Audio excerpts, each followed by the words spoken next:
Olá, cidadão, olá, servidores públicos, olá, pessoal da Assembleia Legislativa.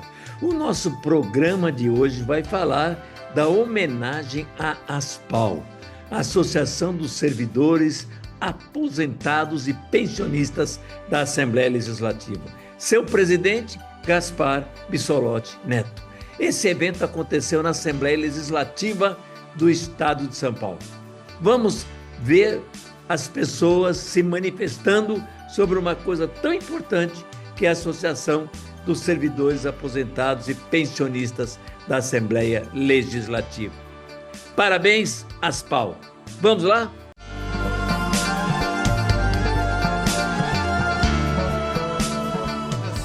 Sejam bem-vindos e bem-vindas à Assembleia Legislativa, aqui no plenário Teotônio Vilela, para essa homenagem, para esse ato solene em homenagem aos 21 anos da ASPAL, que é a Associação dos Servidores e das Servidoras da Assembleia Legislativa dos Aposentados e Pensionistas. A ASPAL é uma entidade muito importante na luta não só dos servidores e servidoras aposentados da Assembleia Legislativa, aqui do Poder Legislativo, mas também dos servidores em geral, e eu diria dos trabalhadores e trabalhadoras do Brasil, né? Então, é por isso que nós estamos fazendo essa homenagem aqui à ASPAL. É uma entidade fundamental nessa luta, principalmente nos últimos anos. Desde a sua fundação, a ASPAL participou ativamente de todas as lutas contra os ataques que sofreram os aposentados e pensionistas, né?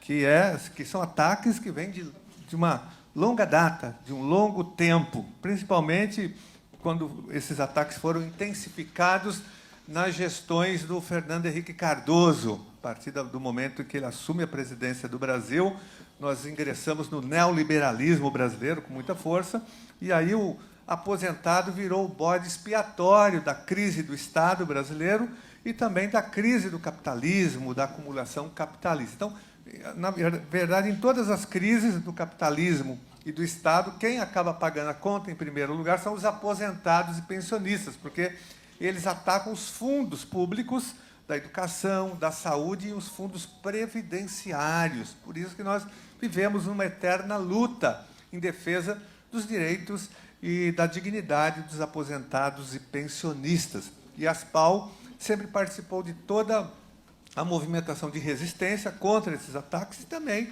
na luta para que a gente pudesse avançar do ponto de vista do reajuste, né, dos proventos, das pensões, porque cada luta que nós fazemos para aumentar, para reajustar, para atualizar os reajustes dos servidores da ativa, nós estamos fazendo com os aposentados também, porque há um repasse, né?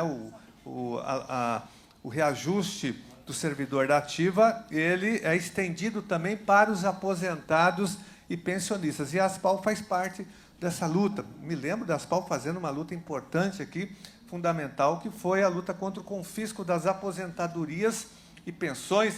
Gaspar, sempre presente nas lutas, mesmo na pandemia, que não foi fácil fazer essa luta, o governo Dória instituiu aqui um decreto confiscando, né, as aposentadorias e pensões de quem ganhava abaixo do teto do INSS. Depois de uma longa luta aqui na Assembleia Legislativa, junto com as entidades, junto com as tuiteiras, junto com a ASPAL, nós conseguimos derrubar aqui na Assembleia Legislativa esse confisco. Mas essa foi só a primeira fase. Nós temos uma outra tarefa, uma outra missão, que é derrubar o confisco também para quem ganha acima do teto, porque é uma injustiça muito grande. Nós temos que derrubar a emenda 41, aquela que foi aprovada em 2003, que confisca até mesmo quem ganha acima do teto. Eu fico pensando, como que uma pessoa que trabalha durante 30 anos, por exemplo, contribuiu com o seu sistema previdenciário, pagou tudo corretamente, até porque não tem como não pagar, o desconto já vem no olerite, ela cumpriu a sua parte no contrato, e depois ela se aposenta e continua pagando. Isso não existe em nenhum lugar do mundo, só aqui no Brasil. Então, é uma luta que a gente tem que fazer. A deputada federal Luciane, que está aqui, está fazendo essa luta em Brasília, né? Nós sempre nos posicionamos contra esse reajuste para esse confisco, mesmo para quem ganha acima do teto, né? Então, essa acho que é a nossa segunda fase da luta, no caso aqui de muitos servidores que estão nessa situação, né? Embora nós estamos também acompanhando, vocês estão também vendo o que está acontecendo em Brasília agora no Supremo Tribunal Federal, o julgamento das ADINs que tratam dessa questão do confisco. Nós estamos muito atentos, acompanhando, nós já fizemos reuniões com alguns dos ministros do Supremo para convencê-los a derrubar o confisco das aposentadorias e pensões. Então, nós, na verdade, a deputada Luciane pode falar mais sobre isso, que ela acompanha mais de perto. Me parece que nós já temos 6 votos, não é isso? A favor da derrubada do confisco. Falta terminar o julgamento ainda. Então, é uma vitória importante essa, caso esse julgamento se confirme. Porém, os governadores e prefeitos estão lá fazendo pressão para que os ministros mudem os seus votos. Olha só o absurdo, porque, como não terminou a votação ainda, eles podem alterar os votos. Mas a deputada Luciane Cavalcante pode falar mais sobre esse tema, porque ela está mais presente lá em Brasília, acompanhando mais de perto essas reuniões. E tantas outras lutas que a Aspal participou. Gente, a luta contra a reforma administrativa, né, que também prejudica todos os servidores. A luta, né, contra o pagamento, por exemplo, aqui em São Paulo, Gaspar, até agora, o governador Tarcísio de Freitas não pagou a database dos servidores, né? A nossa database é instituída por lei estadual e ela venceu já no dia 1º de março, e até agora não veio nenhum tipo de reposição das perdas inflacionárias, que também essa reposição é estendida aos aposentados e pensionistas. Ele não pagou nem o piso nacional do magistério, aquele reajuste que teve de 6,7% também não foi pago ainda. Aqui na Assembleia Legislativa também não houve ainda, né, o reajuste, a reposição das perdas inflacionárias. Então, mas a Aspal está pressionando, ela participa de todas as lutas. Então, é uma honra para todos nós estar aqui com vocês, né, nessa mesa aqui, o Gaspar, o Faria de Sá, o Antônio Tutílio, aqui está o Emanuel, o Felipe, o Geraldo, né, todos os nossos colegas, nessa mesa que só tem lutador e lutadora em defesa dos servidores, e vocês também. Então, é uma honra, é um prazer enorme estar aqui participando e abrindo essa importante homenagem à Aspal. Repito, que luta, sempre lutou e sempre lutará em defesa dos direitos e da dignidade dos aposentados e pensionistas da Assembleia Legislativa, do Estado de São Paulo e de todo o Brasil. Obrigado. Quero aqui cumprimentar essa mesa potente, primeiramente na pessoa do Gaspar, cumprimentar todo mundo que construiu a Aspal. Quero aqui também mandar um abraço muito forte para todas as pessoas que estão nos acompanhando online, que não conseguiram estar aqui, algumas delas por questões de saúde. Mandar aqui boas vibrações para que se recuperem logo. Dizer que a Aspal, ela representa a luta, uma luta que é fundamental, que é a luta por nosso tempo de vida para além do trabalho. O Antônio Cândido dizia que o tempo é o tecido da vida. Quando a gente fala e quando a gente projetou a Constituição de 88, a gente tinha ali uma ideia de sociedade, uma ideia de cidadania. E isso se constitui com a composição desse direito tão fundamental, que é o direito a uma aposentadoria e uma pensão dignas. E não à toa, esse tem sido o direito mais atacado historicamente desde 1988. Então, quero aqui pedir uma salva de palmas para vocês, servidores aposentados, pensionistas, que se aposentaram do trabalho, mas não se aposentaram da luta, porque para nós, da classe trabalhadora, a luta é para a vida toda. Então, vocês nos educam, vocês nos inspiram e são um farol para que a gente possa seguir lutando por aquilo que é justo.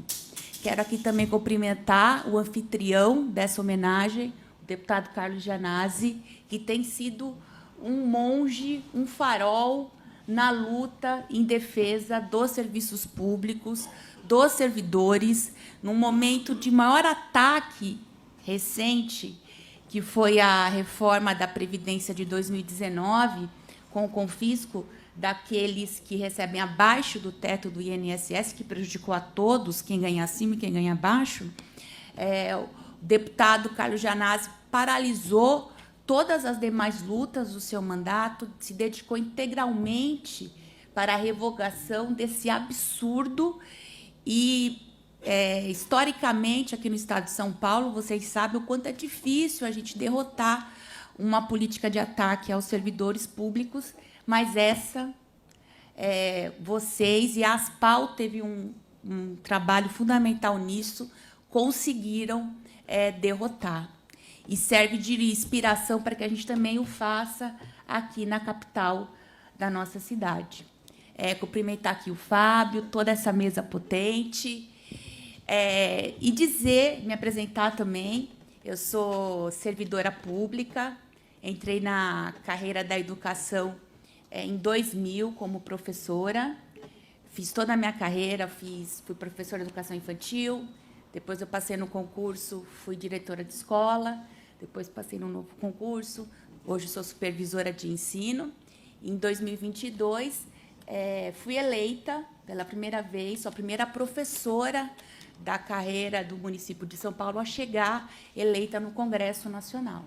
E o meu compromisso de vida é a defesa dos serviços públicos, porque entendo que esse é um instrumento do povo brasileiro, é quem garante o acesso aos direitos fundamentais, é quem combate o fisiologismo, o clientelismo, quem combate a corrupção, quem garante a democracia são os servidores públicos. Por isso que a gente também é tão atacado. Dizer que lá no Congresso Nacional, vocês têm acompanhado, a gente tem, talvez, o pior congresso da nossa história. É um congresso que não está comprometido com as pautas do povo, em sua maioria. Nós somos 130 de 513, então, nossa correlação de forças é muito difícil. E, dentro desse cenário, de todos os ataques que vem acontecendo, quero chamar muito a atenção desse colegiado que aqui está, para a PEC 66. Ela vai ser instalada agora, nessa semana ou na próxima semana, a comissão especial. A gente fez uma batalha muito grande na CCJ, quando o relatório dela foi admitido, para que a gente tirasse do texto a obrigatoriedade do confisco abaixo do teto do INSS. Vocês acompanharam essa luta, a Aspal estava nessa luta também. E agora, o que acontece? O presidente Hugo Mota vai instalar várias comissões, entre elas a da PEC 66. E eu já estou observando um movimento muito forte de deputados que estão comprometidos com prefeitos para voltar no texto da PEC o confisco de forma obrigatória para todo o país, para todos os regimes. Isso seria um ataque frontal e nos colocaria uma dificuldade ainda maior para que a gente possa avançar com a nossa PEC 6. É grave esse movimento. Está acontecendo.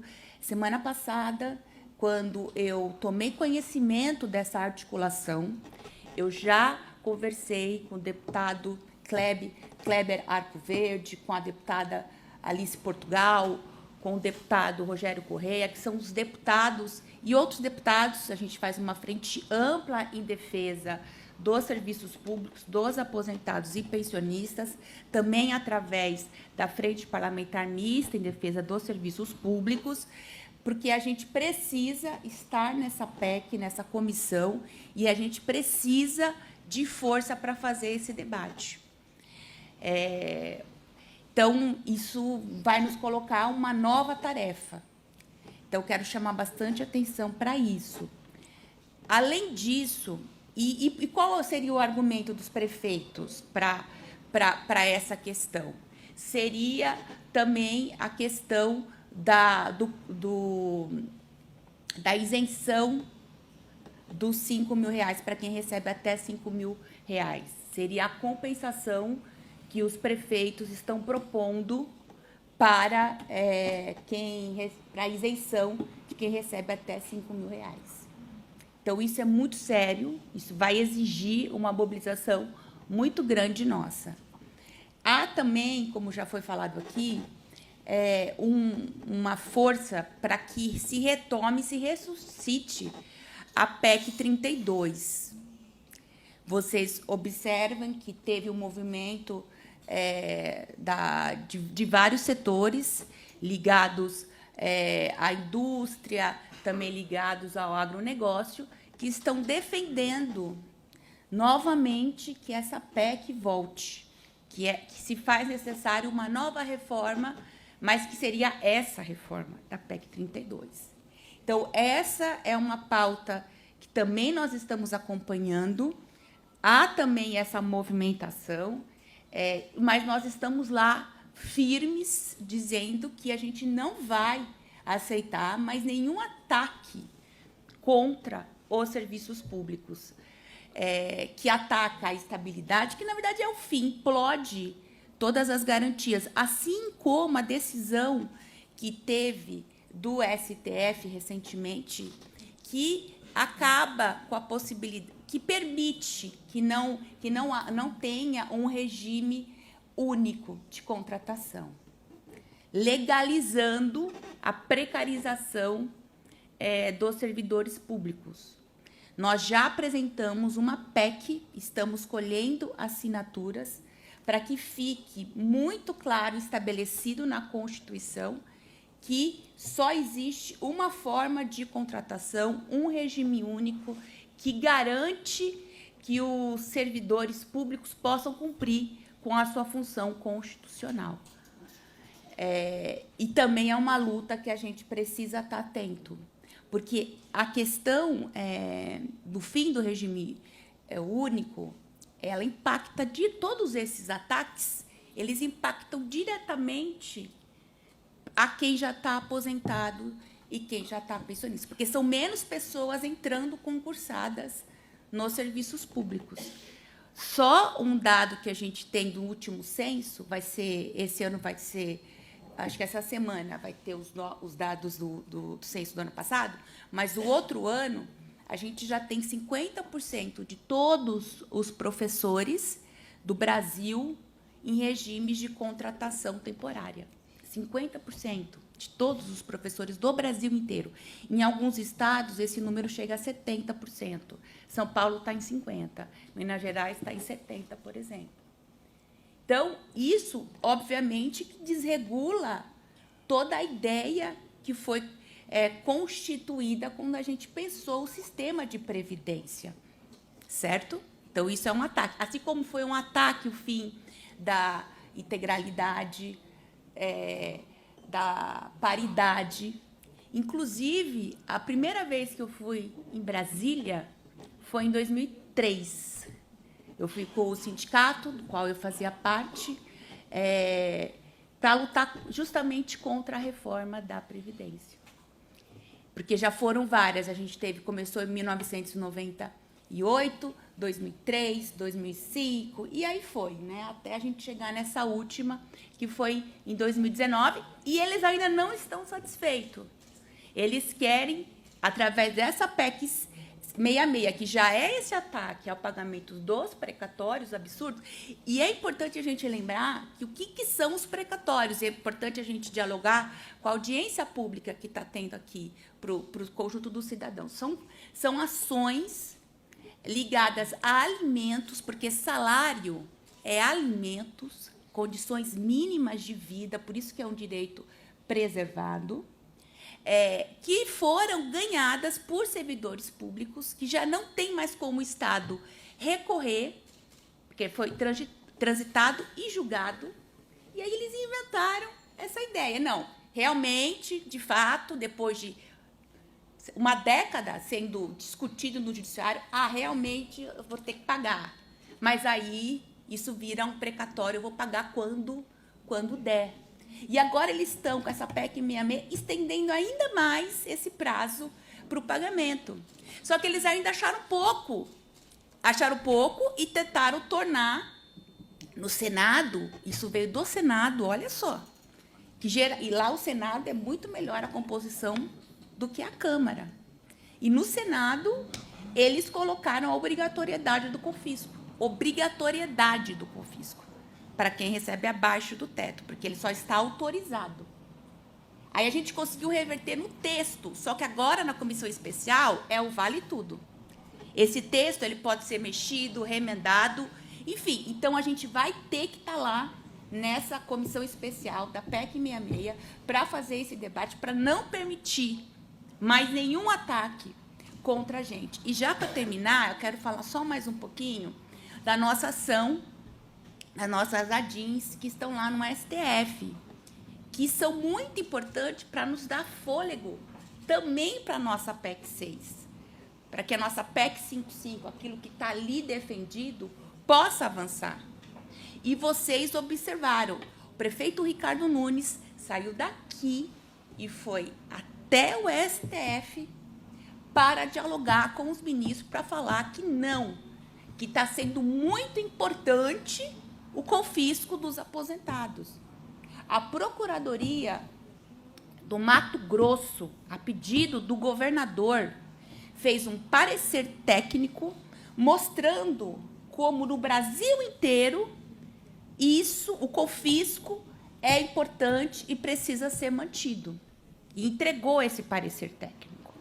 Nós estamos acompanhando, nós contradizemos esse parecer técnico, também contradizemos o que o prefeito Ricardo Nunes foi lá alegar para os ministros, mas, como não terminou o julgamento, os votos podem ser mudados.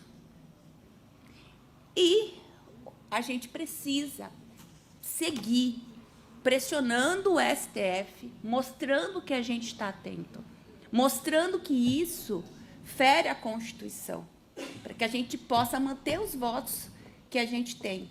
O ministro Gilmar Mendes, que foi quem pediu vista, já depositou o seu voto. Então, a gente está na dependência do ministro Barroso, que é o atual presidente do STF, chamar novamente, colocar em pauta do pleno do STF novamente esse julgamento.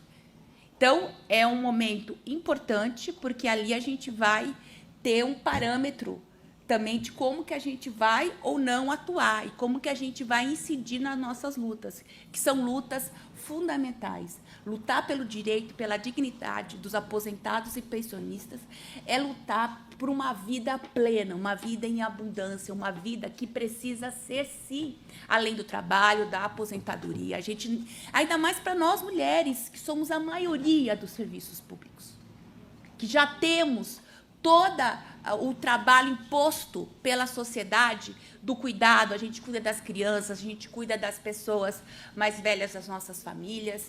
A gente precisa poder se desenvolver e viver, estar no mundo de outras formas. E a gente já trabalhou, a gente já pagou e agora a gente quer o nosso direito. Então, contem com o nosso mandato, contem com a nossa voz, a nossa articulação lá no Congresso Nacional e vida longa à ASPAO. Cumprimentar a todos da mesa, em especial o nosso deputado Carlos Gianazzi. Parabéns por propor esse ato solene há 21 anos da ASPAO e cumprimentar todas as mulheres na pessoa da deputada federal Luciene Cavalcante. E eu sei da sua dificuldade lá em Brasília, que eu acompanhei meu tio Arnaldo Faria de Sá em alguns anos da vida dele, e a maioria que está aqui hoje, que participava das reuniões que ele fazia lá no Jabaquara, contra a emenda constitucional de 2019. E eu estou aqui, Tutílio, há 90 dias apenas, e eu sei da dificuldade que a gente tem na LESP de caminhar, e dizer que o Carlos Gianazzi não está sozinho, que se depender de um voto, pode contar que eu vou ajudar sempre os nossos aposentados e pensionistas. E os ativos também. A gente sabe que o ativo de hoje é o aposentado, pensionista, o pensionista de amanhã. E agradecer profundamente o Gaspar. Gaspar, a gente vem se falando há muito tempo. Em 2022, antes do meu tio falecer, ele, do jeito louco dele de ser, me lançou candidato a deputado estadual. E 2 meses antes dele de começar a campanha eleitoral, ele faleceu no dia 16 de junho. E ali a gente tinha desistido de concorrer às eleições, mas a gente sentiu, a equipe pediu, e aí eu decidi vir candidato, e foram quase 52 mil votos, a maioria deles aqui na capital. Fiquei como suplente, e agora, nas eleições municipais, o deputado Gerson Pessoa se candidatou, se elegeu prefeito em Osasco, e para ele assumir como prefeito, ele renunciou. Estou deputado há 90 dias, completou ontem, desde o dia 6 de janeiro, e me coloco à disposição de todos vocês, da ASPAL, de todas as entidades da Confederação.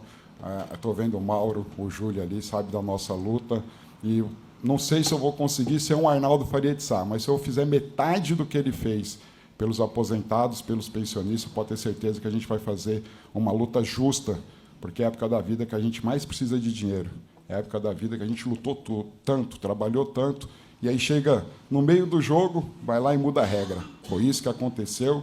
Meu tio sempre falava isso, que a gente tem que lutar por um serviço público de qualidade, e para ter um serviço público de qualidade, a gente dá meios para os servidores, né? Porque eles que fazem, que nem a nossa deputada falou, fazem a representatividade e fazem a prestação de serviço. Agradecido mais uma vez de receber essa homenagem em memória do Arnaldo Faria de Sá, que com certeza, se estivesse vivo, estaria aqui ou em Brasília lutando pelos aposentados. E, recentemente, eu vi a deputada Luciane falando do nosso prefeito Ricardo Nunes. Meu tio era vereador quando faleceu, e a gente teve aquela votação aqui no município de São Paulo para ter o desconto dos aposentados. E meu tio tinha cargos na prefeitura, a subprefeitura do Jabaquara, e ele foi um voto ali que todo mundo ficou na dúvida se ele ia votar a favor ou contra os aposentados. Eu acho que não tinha dúvida. Ele votou contra esse absurdo que foi, e no outro dia perdeu todos os cargos. Mas, com certeza, morreu de consciência tranquila, porque ele lutou muito por vocês. E, se eu puder lutar também, com certeza continuarei esse legado. Bom dia a todos e muito obrigado.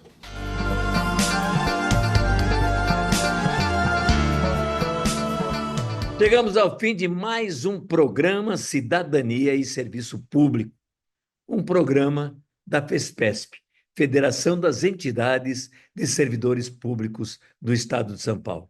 Um programa que traz para você, servidor público, para você, cidadão, informações sobre cidadania e serviço público. Até o nosso próximo programa.